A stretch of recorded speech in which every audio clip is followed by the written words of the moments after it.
आपसे पूछूं कि एडमिटेंस क्या होता है, तो आप बताओगे कि रेसिप्रोकल ऑफ इम्पीडेंस, मतलब 1/z जो होगा वो एडमिटेंस होता है, उसको हम लोग डिनोट करते हैं y से।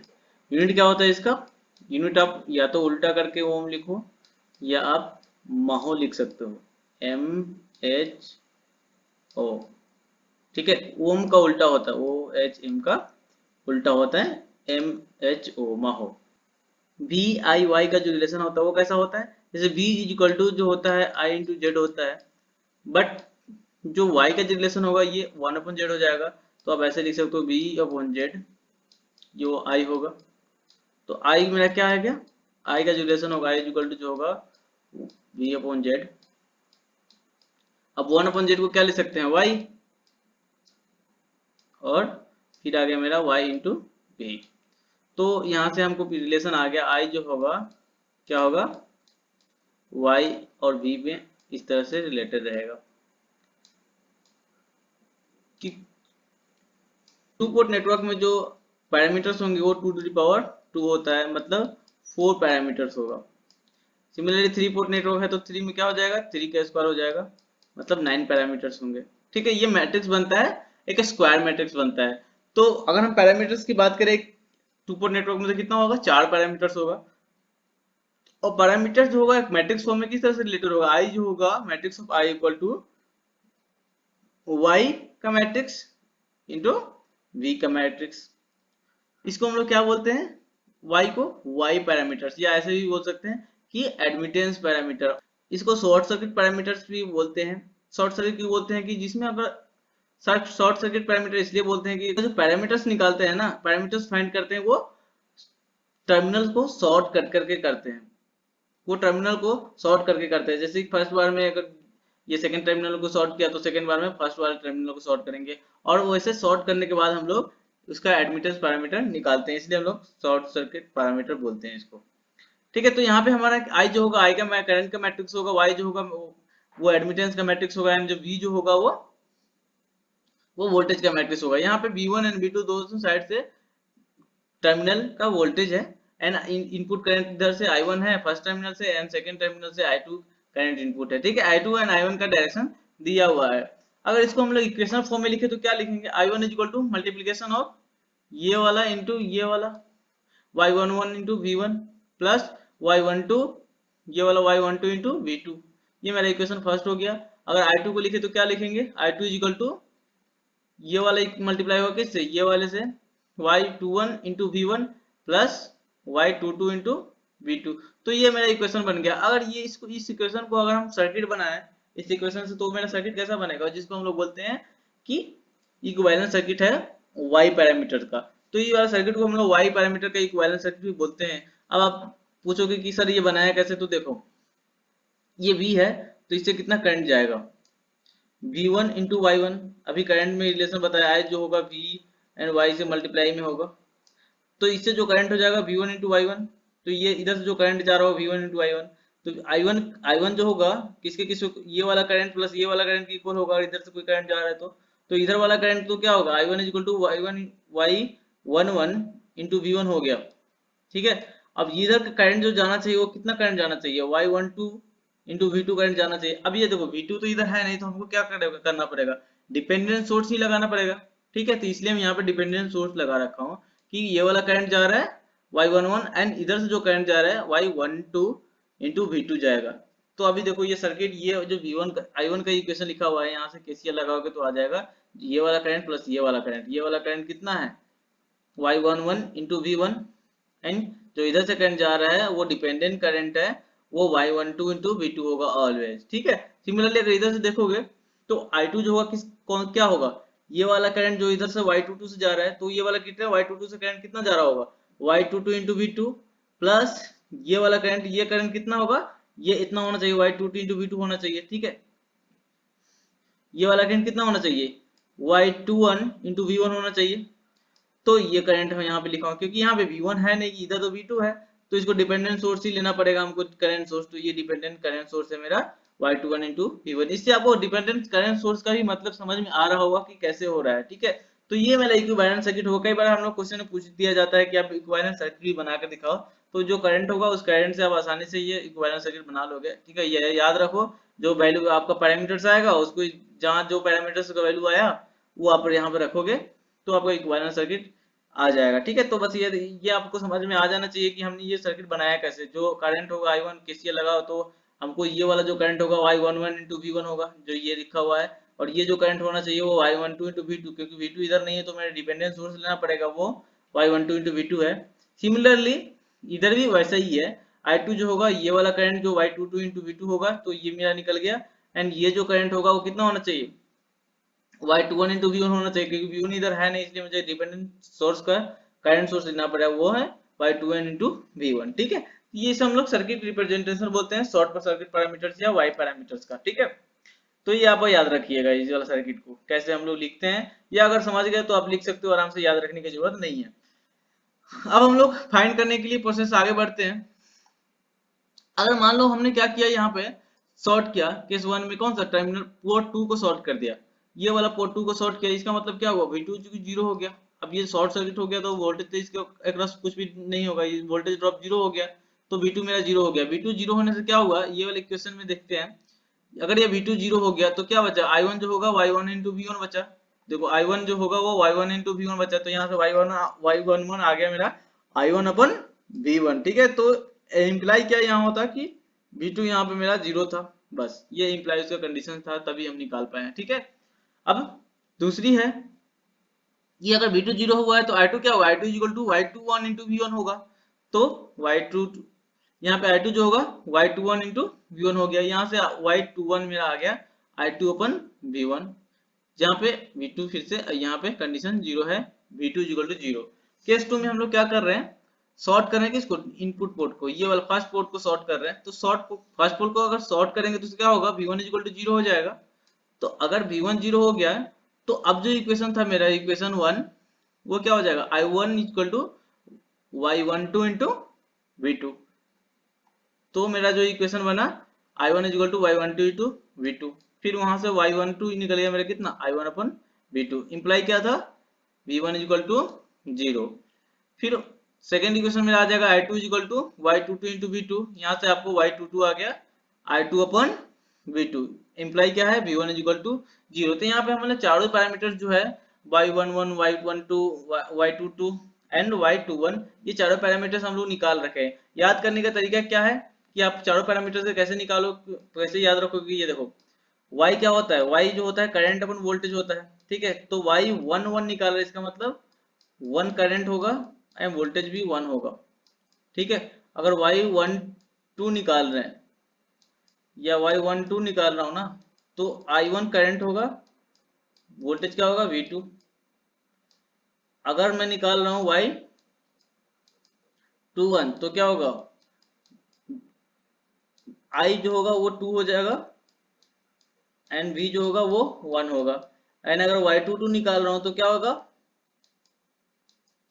2 I2 ऊपर होगा एंड V2 नीचे होगा। ठीक है, तो इस हिसाब से आप याद कर सकते हो, जैसे कि इम्पीडेंस पैरामीटर में हम लोग याद रखे हैं, सेम इस Y पैरामीटर में ही वैसे याद रखेंगे। ठीक है, तो अगर आपको इतना कुछ समझ लिया है तो कुछ नोट्स भी रख लो यहाँ पे, जो कुछ स्पेशल नाम है, जैसे इम्पीडेंस पैरामीटर्स का कुछ दो का अलग स्पेशल स्पेशल नाम था, यहाँ भी स्पेशल नाम है कुछ। Y11 को एंड Y22 को हम लोग बोलते हैं input and output driving point impedance बोलते हैं। ठीक है, बट Y12 एंड Y21 को हम लोग कहते हैं reverse and forward transfer admittance. ठीक है, तो ये आप याद रखिएगा, अगर किसी क्वेश्चन में पूछा है कि बस हम लोग सिर्फ आपको ड्राइविंग पॉइंट इम्पीडेंस दिखाना है तो आप ये दोनों फाइंड करके दिखाओगे। अगर पूछा है कि सिर्फ आपको transfer in reverse and forward transfer admittance find करना है तो आप ये दोनों फाइंड करके दिखाओगे। ठीक है, तो ये आप याद रखिएगा। अब हम लोग क्या करते हैं कि कोई टी सेक्शन लिया है, ये मेरा टी सेक्शन है। ठीक है, और टी सेक्शन में हम लोग y पैरामीटर फाइंड करते हैं। तो कैसे फाइंड करेंगे हम लोग देखते हैं। एट नोड 1 पे, अगर एक नोड कौन सा है, ये मेरा नोड है। ठीक है, इस नोड 1 पे अगर हम लोग केसीएल लगाए तो क्या होगा, I1 और इधर से कुछ करंट I2 जा रहा है, तो क्या होगा I1 प्लस I2 इक्वल तो होगा I3 के। केसीएल यहाँ पे लगा रहा है, जो इनपुट जो इनकमिंग करंट है I1 इंटू जो इनकमिंग करंट है I1 प्लस I2 इक्वल होना चाहिए किसके, आउटगोइंग करंट I3 के। तो यहाँ से अब यहाँ पे मान लो था कि नोड वोल्टेज V है, ठीक है, तो क्या लिख सकता हूँ I1 को V1, देखो V1 minus V upon Z1, sorry V1 minus V upon क्या लिख सकते हैं ZA, ठीक है, प्लस V2 माइनस B, ये रहा V2 minus B divided by ZB equal to क्या होना चाहिए V अपॉन ZC।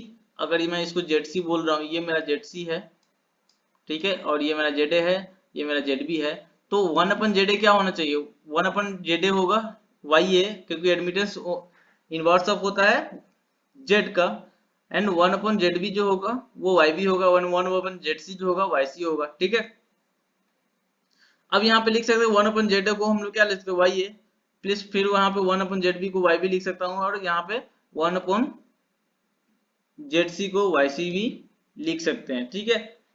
अब देखो इसमें मैं क्या किया हूँ, ओपन कर दिया हूँ, तो ये हो गया मेरा V1 इंटू YA, यहाँ से V1 इंटू YA आया, और प्लस यहाँ से जो क्या आ जाएगा V2 इंटू YB, ये मेरा V2 इंटू YB है। अब यहाँ से माइनस के साथ क्या आ जाएगा V इंटू YA, तो V इंटू YA यहाँ पे लिखा हुआ है कॉमन लेकर के, एंड फिर यहाँ से क्या मिलेगा minus of V into YB, तो माइनस यहाँ कॉमन ले, तो ये वाला YB यहाँ लिखा हुआ है, दोनों से मल्टीप्लाई कर दिया। अगर आप मल्टीप्लाई करोगे तो फिर से आपको पता चल जाएगा कि YA इंटू V फिर YB इंटू V, जो यहाँ से आएगा YA इंटू V यहाँ से, एंड YB इंटू V यहाँ से, ठीक है, तो वो यहाँ पे लिखा हुआ है इक्वल टू, ये तो वैसे ही रहेगा V इंटू YC। अभी यहाँ पे देखो V1 इंटू YA जो ये पहले से है वो यहाँ अभी भी है, फिर V2 इंटू YB ये यहाँ पे अभी से रखा हुआ है। अब ये इसको क्या किया मैं इधर भेज दिया हूँ, तो यहाँ पे V है एंड YC है, यहाँ पे YA एंड YB आ गया, और ये माइनस था उधर जाकर प्लस हो गया, तो क्या हो जाएगा V into YA plus YB plus YC हो जाएगा यहाँ पे। तो ये मैं लिख दिया हूँ YA plus YB plus YC। फिर यहाँ से V मुझे क्या आ जाएगा, ये वाला V इक्वल टू क्या आ जाएगा VA YA प्लस VB मतलब plus V2 YB divided by ये नीचे चला जाएगा सबके YA plus YB plus YC, फिर इसके भी YA plus YB plus YC हो गया। अब यहाँ पे I1 क्या था मेरा VA निकल चुका ना, तो I1 क्या था, I1 इक्वल टू क्या था V1 minus B divided by ZA, और 1 अपन ZA को क्या लिख सकता हूँ YA, ठीक है। अब V1 का वैल्यू V1 लिखा, और V का वैल्यू क्या था V1 YA divided by YA plus YB plus YC, minus था इसलिए माइनस आ गया, फिर से माइनस, और देखो ये प्लस में था, ये मेरा प्लस में था, ये वैल्यू मैं रख रहा हूं वहां पे, तो ये माइनस हो गया, फिर यहाँ भी माइनस आ जाएगा, minus of V2 into YB divided by YA plus YB plus YC, और टोटल में मल्टीप्लाई क्या है ये वाला YA, तो ये YA मेरा यहाँ पे है। अब यहाँ पे एलसीएम ले लो तो क्या V1 के साथ क्या आ जाएगा, देखो ये मैं यहाँ से लिख रहा हूँ, तो मेरा I1 आएगा क्या V1 इंटू YA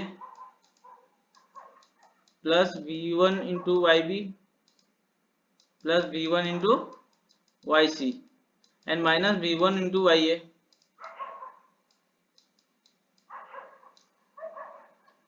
ये वाला V1 इंटू YA है यहाँ पे लिख दिया हूँ, और डिवाइडर पे क्या होगा YA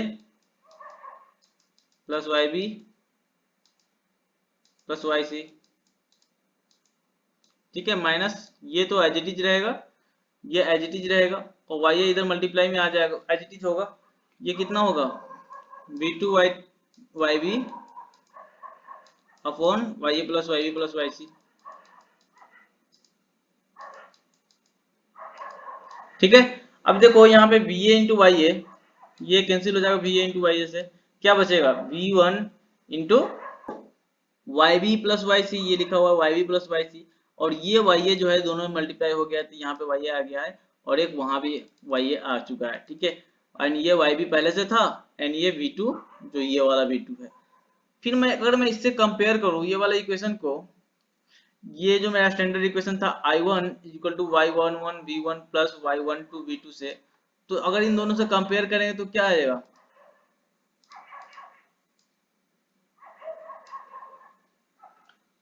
अगर इन दोनों इक्वेशन को हम इससे कंपेयर करें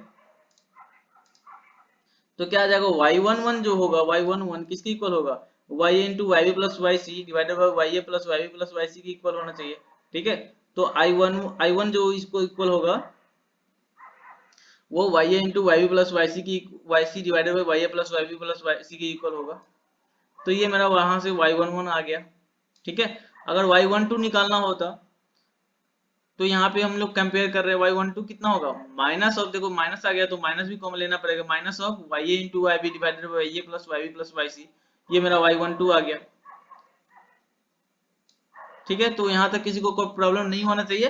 कोई प्रॉब्लम हो तो आप कमेंट बॉक्स में जरूर बताना, मैं उसके लिए जरूर उस पर वीडियो बनाऊंगा और उसको क्लियर करने की कोशिश करूंगा। ठीक है, और यहाँ पे I2 क्या था, यहाँ पे I1 तो निकाल लिया हम लोगों ने, I1, ये I1 से हम लोग ये वैल्यू Y11 एंड Y12 निकाल लिया। लेकिन अगर निकालें कि I2 क्या था, I2 इक्वल टू क्या था, V2 minus B into YB था। तो V2 यहाँ पे मैंने क्या किया, डायरेक्ट मैं लिख चुका हूँ। आप चाहो तो कैलकुलेशन कर लो, या मैं फिर से, आप चाहो तो कैलकुलेशन कर सकते हो। ठीक है, मैं करके दिखा देता हूँ। I2 क्या होगा मेरा, I2 अगर समझ में आ रहा हो तो आप स्किप कर सकते हो यहाँ, या आप खुद नहीं समझ में आ रहा तो मैं ये करके दिखा रहा हूँ। I2 जो होगा वो क्या होगा, V2 minus B into YB होगा। अब ये कैसे किया हूँ तो देखो, यहाँ पे V2 minus B divided by ZB है, तो ZB को 1 अपन ZB को क्या लिखे, YB लिखे, तो मतलब क्या I2 तो यही आया था मेरा, V2 minus B into YB। तो ये मैं लिख रहा हूँ V2 माइनस B अपन YB, और V2 माइनस V का वैल्यू क्या था, V का वैल्यू ये है V1 into YA divided by YA plus YB plus YC, plus V2 into YB divided by YA plus YB plus YC, minus sign के साथ से माइनस भी लिखेंगे, V1 YA divided by YA plus YB plus YC, minus ये फिर से V2 into YB divided by YA plus YB plus YC। ठीक है, और इसे मल्टीप्लाई में क्या रहेगा मेरा YB। ओके, अब ये V2, यहाँ भी V2 है, यहाँ भी V2 है, तो अब फिर से जैसे कि मैं पिछली बार एलसीएम लिया था, इसको बाहर रखो, ये इन दोनों के बीच एलसीएम लो, केवल इन दोनों के बीच। ठीक है, तो यहाँ से क्या हो जाएगा, V2 into YA plus V2 into YB plus V2 into YC, और ये माइनस लिखो यहाँ पे V2 YB डिवाइड में क्या आ जाएगा, YA plus YB plus YC, और ये माइनस के साथ रहेगा minus of V1 into YA divided by YA plus YB plus YC। ठीक है, तो ये मेरा आ गया।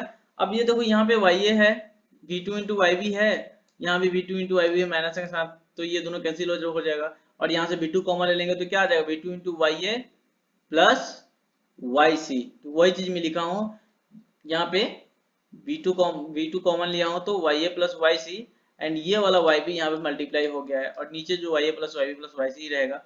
और दूसरी तरफ क्या लिखा हूँ, जो यहाँ पे V1 इंटू YA, और ये YB मल्टीप्लाई होगा ये वाला, तो V1 YA इंटू YB, ये V1 लिख दिया हूँ, और नीचे आ गया YA plus YB plus YC।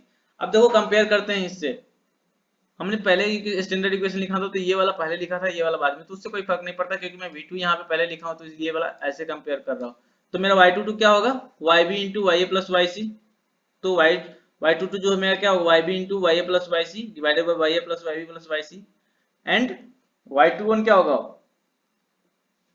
Y21 का जो वैल्यू होगा वो कितना हो जाएगा, minus of YA into YB divided by YA plus YB plus YC। तो यहाँ पे मेरा लिखा हुआ है minus of YA into YB divided by YA plus YB plus YC। ठीक है, तो यहाँ पे आपको पता चल गया कि हम लोग Y पैरामीटर्स का फॉर्मूला क्या होगा मेरा T नेटवर्क के लिए, या हमको निकालने भी समझ में आ गया कि हम लोग कैसे T नेटवर्क में Y पैरामीटर्स निकालेंगे। अगर आपको एग्जामिनेशन में पूछा गया कि find the Y parameter of T network, तो वो भी आप बता सकते हैं। आपके लिए होमवर्क है या ऐसा बोलो चैलेंज है क्वेश्चन में कि Y111 जो आया हमने क्या Y के फॉर्म में निकाला है, तो आप अब क्या करो, जेड के फॉर्म में निकालो या जेड पैरामीटर्स के फॉर्म में निकाल के दिखाना आपको, ठीक है। आप निकालने की कोशिश करना। ये वाला मैं इक्वेशन जो भी आता है वो उसका आंसर में लिख दिया हूँ, जिसका एग्जैक्ट वैल्यू लिख चुका हूँ। आप इसको सॉल्व करना और फाइंड करना कि क्या आता है, ठीक है। तो जेड के फॉर्म में ये वाला वैल्यू होगा। तो मैं इसलिए करवा रहा हूँ ना कि आपको जो सर्किट होगा कई बार आपको जेड के फॉर्म में वहाँ वैल्यू लिखा हुआ रहेगा, तो वो जेड के फॉर्म में जब वैल्यू लिखा हुआ रहता है तो जेड के टर्म में अगर मल्टीप्लाई करना आसान होता है, ठीक है। इसलिए अगर y के फॉर्म में लिखा हो तो ये वाला वैल्यू मल्टीप्लाई करना आसान होगा, लेकिन अगर z के फॉर्म में लिखा हो तो ये फॉर्मूला यूज करना आसान होता है, ठीक है। याद करने का जो तरीका है, y22 निकालना है ना, तो टू सेकेंड साइड से देखो, सेकेंड साइड से जो अगर शंट में होगा ना इम्पीडेंस, सेकेंड साइड का जो इम्पीडेंस होगा वो मल्टीप्लाई में होगा पहले। जैसे कि यहाँ देखो, ये इधर वाला जो होगा ये हमारा z, सॉरी y2 yb होगा, और इधर ya होगा, एंड ये नीचे yc है, ठीक ना, ये yc है। तो अगर 2 निकालना है तो 2 वाला है तो ये सेकंड टर्मिनल के आ रहा है, सेकंड टर्मिनल की तरफ। तो सेकंड टर्मिनल का जो इम्पीडेंस है पहले पहले सेकंड टर्मिनल का जो एडमिटेंस है फर्स्ट में जो आ रहा था वो मल्टीप्लाई होगा, बाकी ये दोनों को ऐड करके और डिवाइडेड में तीनों रहेगा। सिंपली अगर Z11 निकाल रहे हैं ना, Z11, तो ये वाला मल्टीप्लाई रहेगा YA, और मल्टीप्लाई में किसके रहेगा, YB प्लस YC के, YB प्लस YC के। ये याद रखने का तरीका है आपको। और डिवाइडेड में तो तीनों जाए, YA plus YB plus YC, ठीक है। तो ये याद रखने का Z11 एंड Z22 हो गया। फिर Z12 एंड Z21 वो हमेशा इक्वली लगभग आता है, अगर डिपेंडेंट सोर्स नहीं है तो वो उसका वैल्यू आएगा जो इस केसेस में माइनस आएगा YA इंटू YB। देखो ऊपर वाला जो भी है उन दोनों मल्टीप्लाई में रहेगा और नीचे फिर से तीनों का डिवाइड में रहेगा ऐड करके, ठीक है। और ये अपने जेड के फॉर्म में कैलकुलेट करके देखना। इसका सेकंड पार्ट में जो मैं इसका सेकंड पार्ट बनाऊंगा उसमें आपको एग्जांपल करके दिखाऊंगा, सब पे बेस्ट एग्जांपल दिखाएंगे, ठीक है। क्योंकि आप लोगों का फीडबैक था कि आप ज्यादा लंबा बनाते हो लेक्चर, वो हम लोग देख नहीं पाते हैं, तो इसलिए हम लोग थोड़ा शॉर्ट लेक्चर बनाने की कोशिश करें। Thank you for watching this video. If this video help you to understand better, then please like, subscribe and share with your friends. Thank you.